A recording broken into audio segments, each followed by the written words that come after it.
Bonsoir à tous et bienvenue pour une nouvelle émission de Gen X. Alors mon cher Tonio, je pense que c'est toi qui passera avec le premier sujet. De quoi vas-tu nous parler ce soir? Alors, je vais vous parler d'Assemblée nationale et on va parler aussi un peu des retraites qui vont nous tomber dessus ou qui, pour les gens de mon âge, ne nous tomberont jamais dessus. Ou pas. Voilà, ouais, très bien. Je vais te dire pourquoi tu es là. Tu sais que le monde ne tourne pas rond sans comprendre pourquoi, mais tu le sais. Comme un implant dans ton esprit. Commande le présent, commande le passé. C'est ce sentiment qui t'a amené jusqu'à moi. Qu'est-ce que le premier catéchisme? Sais-tu exactement de quoi je parle? Tu honoreras le consommateur. De la matrice.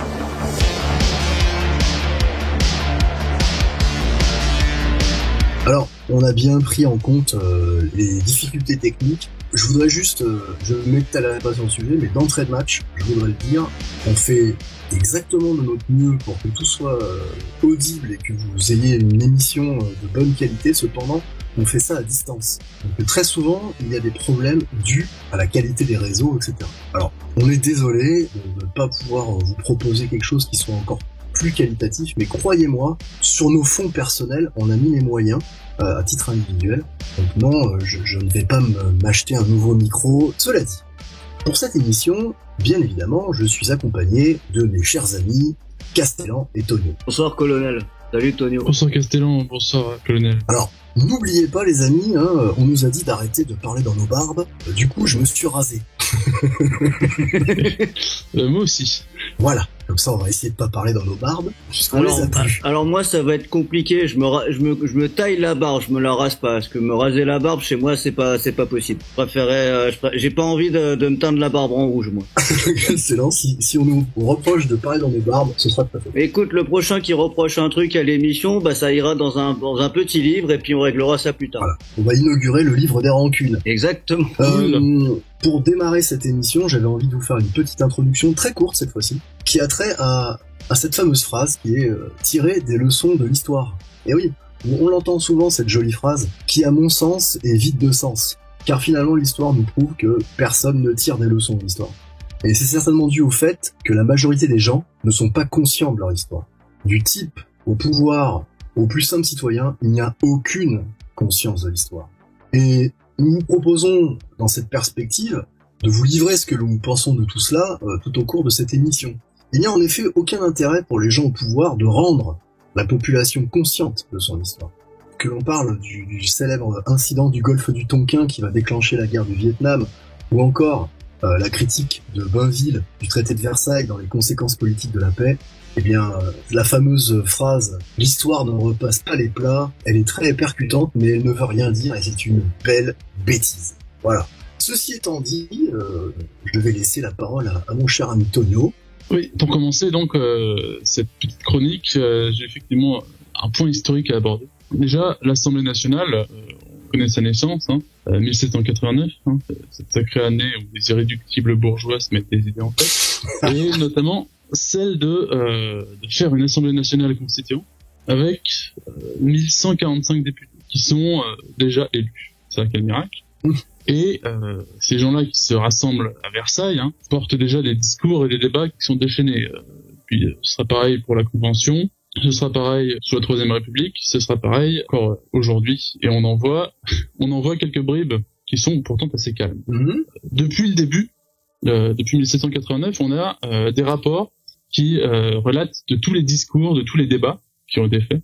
Et donc, si vous voulez consulter et voir toutes les choses, les intelligibilités et les âneries qui ont été dites, vous pouvez les retrouver dans les archives. Alors, je sais pas s'il y en a qui sont sur Gallica, mais il y en a de nombreuses qui sont en ligne. Et vous pouvez bien vous amuser. Parce qu'on voit déjà que les types s'engueulent, racontent des inepties à longueur de journée. Et font pas grand-chose de concret, si ce n'est au début, donc faire une constitution, si ce n'est ensuite prendre son temps pour passer des amendements, etc. Il est important aussi de noter que depuis le début, depuis les 1145 premiers députés, on retrouve, pour représenter la majorité des Français, une minorité qu'on connaît bien, une minorité de riches, ne pensez pas d'autre chose, entre entre les nobles retranchés à Paris, le clergé citadin et puis surtout les très très nombreux bourgeois, en fait, il n'y a jamais eu de représentation populaire franche et sérieuse. D'accord.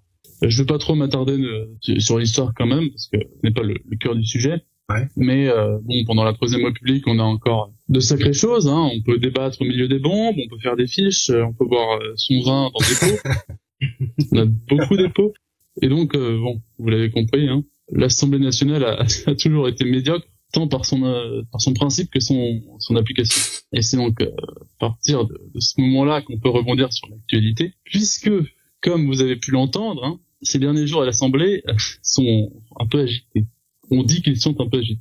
On a une première ministre qui sort les 49.3 aussi vite que son ombre. On a une réforme des retraites qui enflamme l'opinion publique et politique.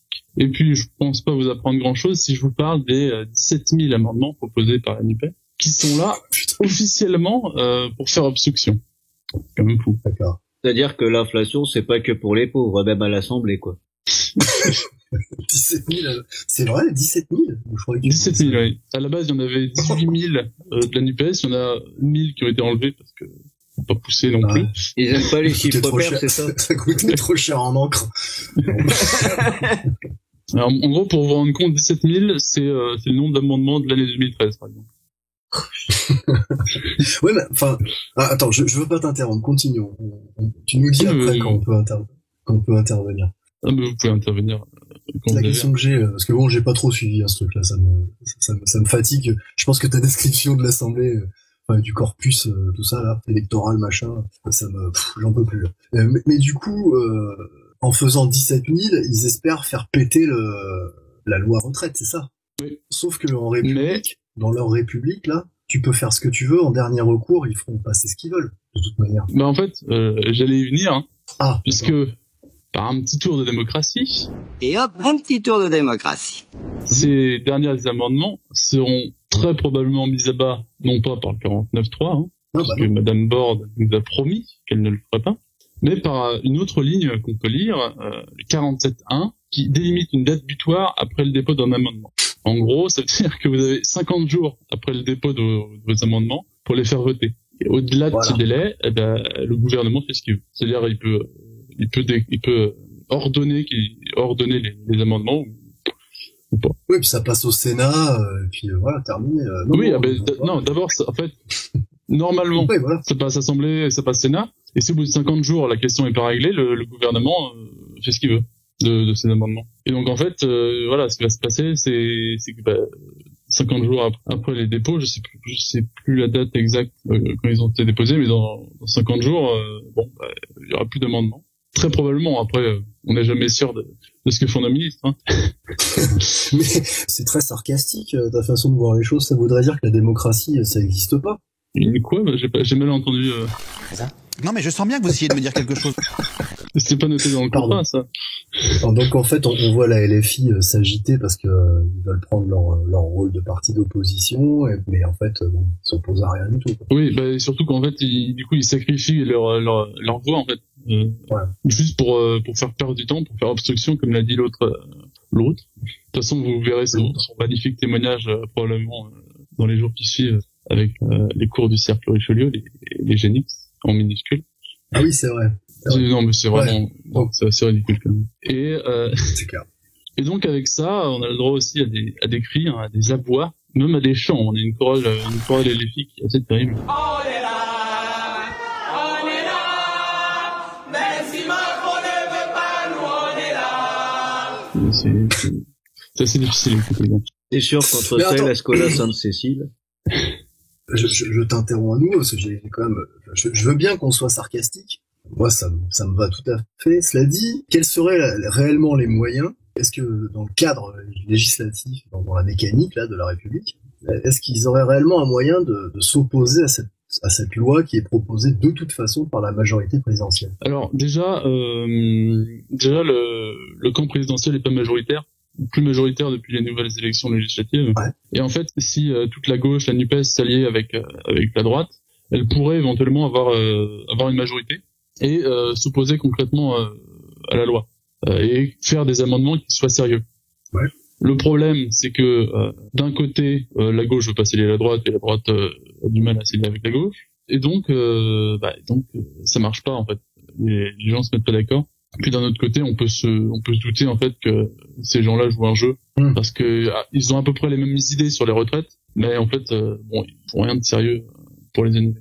Donc à voir sur les prochains jours sur les amendements. Donc parce que la droite a quand même mis des amendements pour s'opposer à cette loi. À voir s'il y en a qui seront bien adoptés. Mais franchement, ça risque d'être compliqué. Mais pour ceux qui sont un peu comme moi, qui ont pas forcément les tenants et les aboutissants de cette proposition de loi, concrètement, pourquoi s'y opposer? Pourquoi certains sont d'accord? Est-ce qu'on pourrait avoir un peu un éclaircissement là-dessus? Parce que c'est vrai que finalement, on entend beaucoup sur la loi. C'est quoi la conséquence pour le travailleur? Alors, dans un premier temps, la loi fait passer la durée de cotisation donc des travailleurs de 42 à 43 ans, donc ajoute un an de plus à la cotisation, et passe l'âge légal du départ à la retraite donc de 62 à 64 ans. D'accord. Donc évidemment 2 ans de travail en plus, ça en dérange plus d'un, parce que on a des conditions de travail qui sont pas forcément très pertinentes. Il y a des métiers qui sont difficiles, il y a des métiers qui sont inintéressants. C'est peut-être plus... Il y a des métiers qui sont peut-être plus difficiles au niveau physique, mais au niveau mental, la plupart des métiers qu'on trouve sont assez terribles. Okay. Je pense que c'est une chose que l'on peut noter. Mais bon, de toute façon, les retraites, lorsque en France tu veux mettre la retraite plus tard, tu te confrontes à des problèmes. Surtout quand c'est Macron qui la propose. Ouais, mais la volonté, parce que bon, ça pourrait s'entendre éventuellement de partir plus tard à la retraite. Enfin 2 ans, quand t'arrives à 64, que tu pousses à 66, effectivement, il y a peut-être un choc psychologique. Enfin, moi, je connais beaucoup d'artisans qui s'arrêtent jamais de bosser. Ils s'arrêtent de bosser que quand ils meurent, en fait. C'est vrai que c'est assez important. Tu vois. Après, j'imagine que ils travaillent probablement moins de temps par jour, ou qu'au moins ils sont passionnés par ce qu'ils font. Aujourd'hui, ils n'ont pas le choix financièrement. T'es obligé. Sinon, oui, ça c'est compliqué. Il faut noter encore une chose, c'est que historiquement, dans le temps où il n'existait pas encore le système de retraite concret. Et avant le 19e siècle, parce que le 19e siècle justement contredit ce que je veux dire, oui. Les gens ne travaillaient pas 300 jours par an. Ils travaillaient 180 à 200 jours dans l'année, et donc avaient des travaux moins difficiles, avaient du temps pour soi, et donc tu pouvais mettre des retraites ou arrêter de travailler beaucoup plus tardivement. Or aujourd'hui, on travaille beaucoup plus. Si j'ai pas de bêtises, on doit être dans les 280 jours par an. D'accord. On a un aspect financier qui est très contraignant, et donc évidemment la plupart des gens aiment bien être à la retraite assez tôt, parce que c'est comme des vacances en fait. Oui, c'est la comment dirais-je, c'est la fin du bagne pour beaucoup. Voilà. Maintenant, parce que ça pose aussi tout un tas de questions et de problèmes. Si on prend, enfin, je sais pas ce que vous en pensez. Est-ce que tu veux poursuivre et on en discute un peu après? Oui, on va continuer, on va revenir sur sur nos sujets. Donc alors, on était où? On était au 47.1 et au fait que au bout de 50 jours, en fait, les amendements sont très probablement éliminés. Donc, évidemment, à la gauche, crie à la honte, la décadence, et que, on n'est plus en démocratie, le gouvernement fait ce qu'il veut, etc. De l'autre côté, vous avez le centre et la droite, on entend bien la droite du palais Bourbeux, qui se surprennent de retomber à l'école maternelle, l'immaturité des hommes de gauche, la manipulation du système parlementaire, etc. La honte.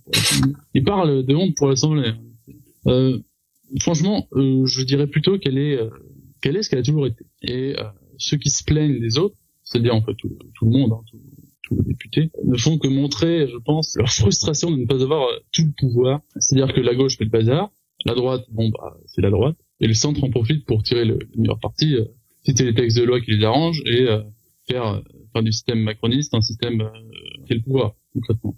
On va pas parler d'autorité parce que c'est plus compliqué que ça, je pense. Donc on a une assemblée de millionnaires qui suit à la perfection la nullité absolue de la politique d'assemblée non représentative qu'on a aujourd'hui et qu'on a toujours eu.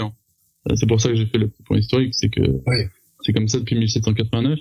Et donc on a des députés qui jouent le jeu de la République, qui se font passer pour des opposants et qui en réalité ne font que du théâtre à 500 millions d'euros par année.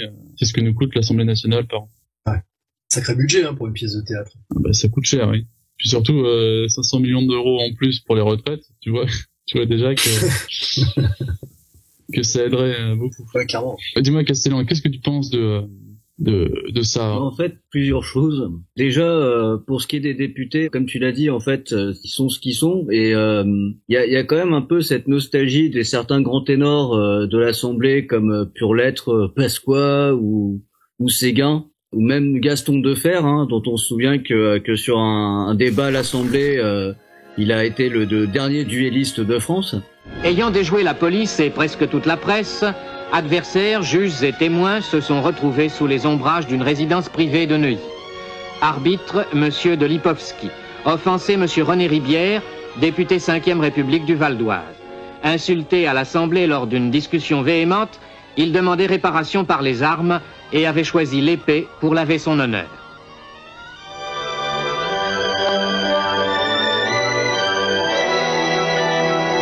Offenseur, M. Gaston Defferre, député maire de Marseille, socialiste.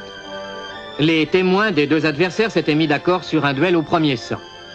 M. Defferre, qui eut déjà une explication au pistolet avec M. Paul Bastide, prit rapidement l'avantage sur M. Ribière, qui pour en être à ses premières armes semblait moins assuré.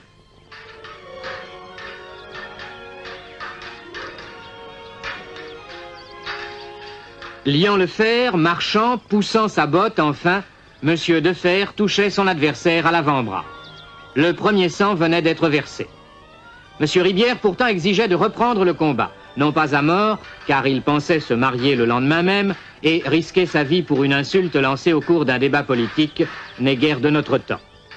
Lorsque, sur une nouvelle botte, M. Ribière fut une fois encore touché, l'arbitre arrêta la rencontre. Là, t'avais quand même des hommes qui avaient quand même une certaine épaisseur, même si c'était des crapules. Je pense notamment à Defferre. Mais donc on voit bien qu'il y a, en termes de niveau, en termes de valeur tribunicienne, il y a clairement une baisse de niveau. Effectivement, tu parles du centre, mais le centre, ça a toujours été le Marais, hein, ce qu'on appelait le Marais à la Révolution, c'est-à-dire toujours, enfin, ce que aux États-Unis ils appellent le swamp, et en fait c'est la même idée, quoi. C'est un truc avec des eaux stagnantes et dégueulasses, putrescentes, enfin voilà.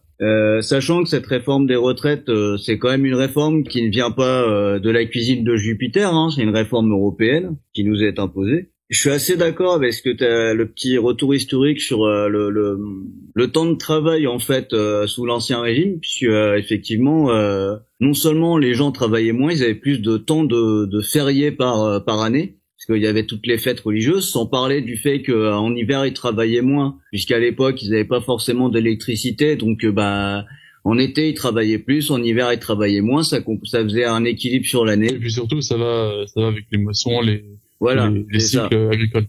C'est ça. Et puis en hiver ils faisaient de la vannerie, ils faisaient d'autres trucs, mais bon, ça compensait quoi, ils faisaient d'autres activités, mais bon, voilà. Et non, mais après pas grand chose de plus à rajouter quoi. Enfin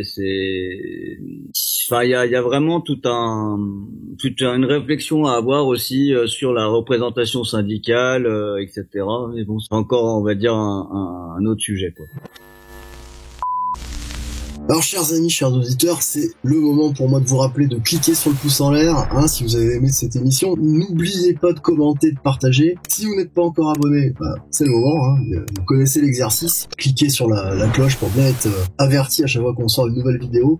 Je vous rappelle aussi que nous avons mis en place les cercles de gentilshommes. Hein, on est présent dans 17 régions de France. Adressez-vous sur notre Discord. Nous avons tout un arsenal de réseaux sociaux sur lesquels vous pouvez nous trouver. On est aussi sur Instagram. Et c'est l'occasion pour nous tous de nous réunir dans le réel et de lier des liens, des vrais liens. Vous pouvez aussi nous soutenir sur Tipeee, parce que bien sûr, on a besoin de matériel pour créer des émissions. Tous les liens sont dans la description. Venez nous rejoindre dans le réel, ça nous fera très plaisir. Merci. Tu sais que le monde ne tourne pas rond sans comprendre pourquoi, mais tu le sais.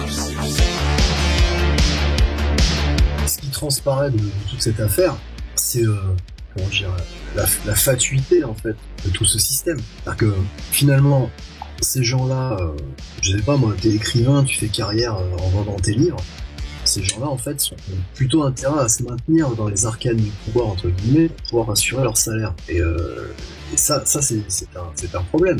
Ils sont de toute manière bien trop payés, bien trop habitués à avoir les fameux privilèges qu'ils disent avoir enlevés à notre ancienne aristocratie. privilèges qui étaient... Enfin, l'aristocratie française avait des privilèges, et notamment celui d'aller mourir pour son pays, c'était le sang, l'impôt du sang. Mais ces gens-là... En fait, les 3 ordres avaient des privilèges, quoi. Oui, c'est important. Mais ces gens-là, en fait, ils reprochent à notre aristocratie des choses qu'ils font aujourd'hui et qu'ils ont toujours fait. Et je veux dire, en fait, c'est vraiment de l'inversion accusatoire complète. C'est-à-dire qu'ils sont en train de reprocher à l'aristocratie française d'avoir été, en gros, des parasites. Mais eux sont des parasites. Et ils se drapent dans leur république et les valeurs de la république et de la démocratie. Enfin, ce ne sont que des parasites. Ils sont d'un niveau de plus en plus médiocre. Tu parlais de nos anciens hommes politiques. C'était des gens, en fait, qui avaient eu une éducation. Qui avaient une éducation, qui avaient un passé, pour certains, qui avaient vécu la guerre. C'est pas la même chose. Tu prends des deux fers, tu prends des Séguins. Enfin, déjà Séguin, c'est une épaisseur, Séguin. Physiquement même. Oui. Voilà. Dernièrement, je m'étais pris sur la chaîne de l'Institut national des archives télévisuelles à écouter son discours à l'Assemblée nationale contre Maastricht. Monsieur le Président, messieurs, Madame la Ministre, mes chers collègues, je voudrais croire que nous sommes tous d'accord au moins sur un point, l'exceptionnelle importance, l'importance fondamentale du choix auquel nous sommes confrontés. C'est en tout cas avec gravité que je viens inviter cette Assemblée à opposer l'irrecevabilité au projet de loi constitutionnelle qui lui est soumis, projet que le gouvernement nous présente comme préalable à la ratification des accords de Maastricht. Cette irrecevabilité se fonde sur le fait que le projet de loi viole de façon flagrante le principe suivant lequel la souveraineté nationale est inaliénable et imprescriptible. Et nous voilà confrontés à une situation tout à fait extraordinaire dans notre histoire constitutionnelle, puisque pour la première fois, on demande au Parlement de constitutionnaliser par avance des textes qui n'existent pas encore et qui ne seront pour la plupart même pas soumis à sa ratification dès lors qu'il s'agira de normes communautaires directement applicables. On demande donc au Parlement, qui n'en a pas le droit, rien de moins que d'abandonner sa compétence législative aux organes communautaires chaque fois que ceux-ci le jugeront nécessaire pour l'application du traité. Je vous rejoins donc quand vous affirmez que Maastricht n'est pas renégociable. Et on ne changera pas le traité par le biais d'une manipulation de la révision constitutionnelle. Dès lors qu'on nous demande de changer la Constitution dans le seul but de ratifier le traité de Maastricht, nous ne pouvons nous prononcer sur la réforme constitutionnelle sans mesurer à quoi nous engage ce traité. Je le proclame donc d'emblée. Dès lors que l'entrée de la France dans l'Europe de Maastricht constitue bien l'acte historique qu'a évoqué le président de la République, il serait normal, nécessaire, légitime, indispensable que la parole soit donnée au peuple. La manœuvre qui consisterait ultérieurement à ne faire ratifier par le peuple que ce que le Parlement aurait déjà décidé. Non, foin d'argussie, il me faut dire avec beaucoup d'autres, au nom de beaucoup d'autres, qu'il est bien temps de saisir notre peuple de la question européenne.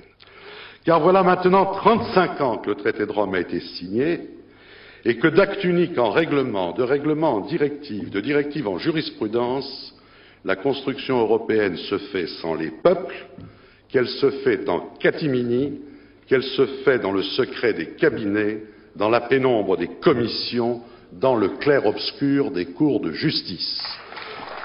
Voilà 35 ans que toute une oligarchie d'experts, de juges, de fonctionnaires, de gouvernants prend au nom des peuples, sans en avoir reçu mandat, des décisions dont une formidable conspiration du silence dissimule les enjeux et minimise les conséquences. À la décharge des absents, je reconnais en effet bien volontiers que le conformisme ambiant, pour ne pas dire le véritable terrorisme intellectuel qui règne aujourd'hui, disqualifie par avance quiconque n'adhère pas à la nouvelle croyance et l'expose littéralement à l'invective. Qui veut se démarquer du culte fédéral est aussitôt tenu par les faiseurs d'opinion, et on l'a encore constaté cet après-midi, au mieux pour un contempteur de la modernité, un nostalgique ou un primaire, au pire pour un nationaliste forcené, tout prêt à renvoyer l'Europe aux vieux démons qui ont si souvent fait son malheur. Puisque l'enjeu n'est rien de moins que notre communauté de destin. Cette communauté de destin est gravement mise en péril par les accords, alors que ceux-ci ne sont ni la condition de la prospérité, ni la condition de la paix. La logique du processus, de l'engrenage économique et politique, mis au point à Maastricht, est celle d'un fédéralisme au rabais, fondamentalement antidémocratique, faussement libéral, résolument technocratique. L'Europe qu'on nous propose n'est ni libre, ni juste, ni efficace. Elle enterre la conception de la souveraineté nationale, beau cadeau d'anniversaire que nous font les pharisiens du bicentenaire pour les 200 ans de cette République qu'ils encensent dans leurs discours. Oh, je sais bien qu'on veut à tout prix minimiser les enjeux et nous faire croire que nous ne cédons rien d'essentiel en ce qui concerne notre indépendance. Je sais bien qu'il est de bon ton aujourd'hui de disserter à l'infini sur la signification même du concept de souveraineté, de le décomposer en menus morceaux, d'affirmer qu'il admet de multiples exceptions, que la souveraineté monétaire ce n'est pas du tout la même chose que l'identité collective, laquelle ne courrait aucun risque, ou encore que l'impôt, la défense, les affaires étrangères, au fond, ne jouent qu'un rôle relatif dans l'exercice de la souveraineté. Toutes ces arguties, en réalité, n'ont qu'un but, vider de sa signification ce mot gênant pour qu'il n'en soit plus question dans le débat. La souveraineté, cela ne se divise pas, cela ne se partage pas non plus, et bien sûr, cela ne se limite pas. Rappelons-nous d'ailleurs, pour avoir un exemple plus récent que vous appelez de vos vœux, ce que put signifier pendant le printemps de Prague la doctrine brejnevienne de la souveraineté limitée. Tant il est vrai que la souveraineté divisée, la souveraineté partagée, la souveraineté limitée sont autant d'expressions pour signifier qu'il n'y a plus du tout de souveraineté. Quand on nous dit que les accords de Maastricht organisent une union d'États fondée sur la coopération intergouvernementale, on travestit délibérément la réalité. Tout au contraire, ces accords visent à rendre inapplicable le droit de veto et à créer des mécanismes qui échappent totalement aux États. Il ne faut pas rêver. Sans monnaie demain, sans défense, sans diplomatie peut-être après-demain, la France au mieux n'aurait pas plus de marge de manœuvre que n'en ont aujourd'hui l'Ukraine ou l'Azerbaïdjan. Certains s'en accommodent, quant à moi, ce n'est pas l'avenir que je souhaite à mon pays. On ne joue pas impunément avec les peuples et leur histoire. Toutes les chimères politiques sont appelées un jour ou l'autre à se briser sur les réalités historiques. La Russie a bel et bien fini par boire le communisme comme un buvard, parce que la Russie avait plus de consistance historique que le communisme. Déjà, c'est un français impeccable, mais voilà, on a quelque chose, quoi. On a un vrai ténor, au sens tribunicien du terme, quoi. Oui, il savait se porter, plus au niveau oral ou même vestimentaire. Voilà, putain, oui. Oui. Parlons-en. Aujourd'hui, c'est terrible. Non, mais c'est clair. Après, bon, on va encore une fois de plus faire le même constat, c'est-à-dire la déliquescence complète. Forcément, le pouvoir politique n'étant qu'un reflet du reste. On a en face de nous des gens d'une médiocrité sans faille, j'ai envie de dire. C'est-à-dire qu'entre les premiers députés, tu vois, qu'il y avait la redingote, qu'il y avait la ceinture de flanelle et tout, et maintenant on a une députée qui porte un boubou. Oui. J'ai envie de dire que voilà, non, pas mais tout à fait la même. Avant l'émission, je vous parlais de l'article que j'ai trouvé là sur l'Obs. l'Obs. C'est encore une belle référence. Mais ok, Jacques Prévert, c'est certainement très très joli. Je suis pas très familier, mais allez, c'est le communiste Jean-Paul Lecoq qui cite Jacques Prévert disait « Quelle connerie la guerre !» Non mais c'est d'une hauteur, c'est dément. Moi j'en ai le tournis. Je sais pas vous, hein. Je me sens pas bien. C'est-à-dire quand on s'y attend pas, ça choque. Hein. Ah, c'est connerie la guerre. Et alors, voilà, on a en face de nous une bande de types qui veulent absolument rester en place et se gaver au maximum en faisant tout un tas d'effets, qui ont des carrières démentes. Hein. Jean-Luc Mélenchon, il a rempli de pognon et il est à la tête de la LFI. Quoi. Moi, ça me fait toujours rire. Et même sans ça, le salaire minimum d'un député, c'est 7500 € par mois. Voilà. T'as tous les avantages, t'as tous les repas, les voitures de fonction, les services de fonction, etc. Toute la corruption. C'est la corruption liée à la République. Parce que peut-être que sous la royauté, on avait de la corruption. Il n'y a pas de raison que les hommes ne soient pas corrompus, a priori, hein, quand même. Mais c'est-à-dire que ça marchait pas très très bien. Parce qu'en fait, comme vous aviez une société profondément catholique, on pouvait pas s'amuser à faire trop le guignol. À partir du moment où vous enlevez ce garde-fou-là et que vous décrétez la République démocratique, mais c'est open bar, hein, comme disent c'est open bar, c'est parti. Hein. C'est un verre acheté, 4 offerts, quoi. C'est parfait. Tu me fais penser à cette fameuse scène dans Le Président de Gabin, où Jean Gabin, justement, en tant que président du Conseil Beaufort, en fait, il dit que l'Assemblée n'est devenue qu'un conseil d'administration. Or, je comprends très bien que le passif de ces entreprises n'effraie pas une assemblée où les partis ne sont plus que des syndicats d'intérêt. Et qu'en fait, que les groupes de pression, ou ce qu'on appelle aujourd'hui les lobbies, ça coûte moins cher d'acheter un député que de dépanner un roi nègre. Les financiers d'autrefois achetaient des mines à Djelitzer ou à Zoa. Eh bien, ceux d'aujourd'hui ont compris qu'il valait mieux régner à Matignon que dans l'Oubangui, et que de fabriquer un député coûtait moins cher que de dédommager un roi nègre. Je reprends textuellement la phrase de Gabin. Hein, faut pas... Non, mais en plus, non seulement c'est un conseil d'administration, mais en plus c'est un conseil d'administration d'une bande de start-upers woke. Putain, oui. Dans la merde. Hein. Ah bah oui. Et puis surtout, je sais pas si vous avez vu les derniers articles du journal du dimanche, mais apparemment, dès 11h, les services d'alcool sont débordés. Dès 16h, on trouve des députés qui sont complètement ivres, qui vont dans les assemblées. Et je vous parle pas de ce qu'on rapporte à 21h. C'est complètement ahurissant. Oui, sans compter toutes les affaires de drogue qui sont pas officielles, sans compter... les courtisanes. Oui. Ah bah ouais, ça, il faut. Non, mais c'est vrai que enfin, il vaut mieux en rire. Mais si c'était pas si dramatique, enfin moi personnellement, ça ne me fait plus du tout rire. Hein. Je sais pas si certains arrivent encore à en rigoler. À mon avis, ceux qui en rigolent encore sont ceux qui ne sont plus concernés par la chose. Vous voyez ce que je veux dire Or, moi, ça me crispe, ça me fait plus rire. Enfin, après, la République ne m'a jamais amusé non plus. Oui.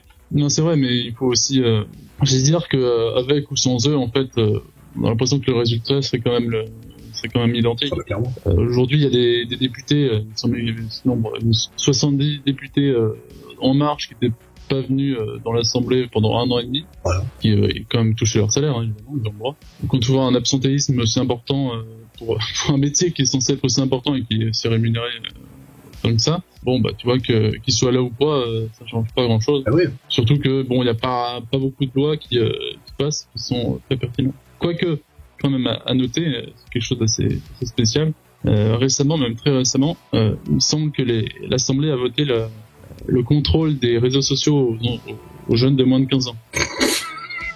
Oh la vache. On va voir ce que ça donne, mais franchement, ouais.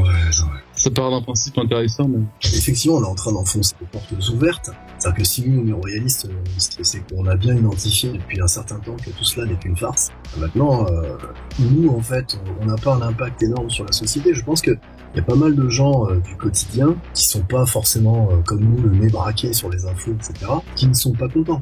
Ça paraît évident. Mais encore, faudrait-il, et c'est là où je voudrais tirer des leçons de l'histoire, qui est une connerie, parce que ça serait bien beau si on pouvait en tirer, mais enfin, on voit bien que tout a été fait pour que le fameux citoyen français n'ait aucune conscience de son histoire, n'ait aucune conscience de rien, Et du coup, lui, de manière assez instinctive, il sent bien qu'il y a un gros problème, mais étant donné qu'il ne peut pas s'appuyer sur quelque chose, bah, rien ne se passe. Et tout va bien. Eh ouais, c'est très vrai.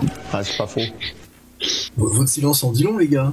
Ouais, c'est un constat qui nous laisse sans voix. C'est pas faux. Passerions-nous au sujet suivant, mes chers amis. Allons-y. Ouais, je dis au français, allons-y, quoi. Non, non.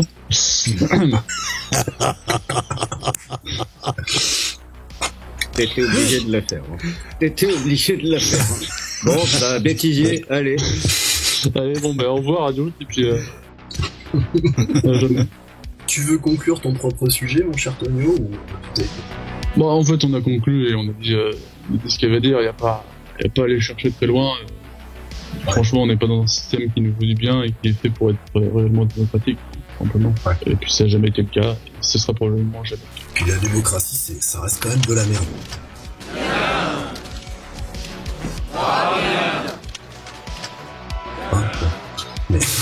Mais quand t'annonces quelque chose sur ton pouvoir, généralement, c'est que c'est ce qui te manque.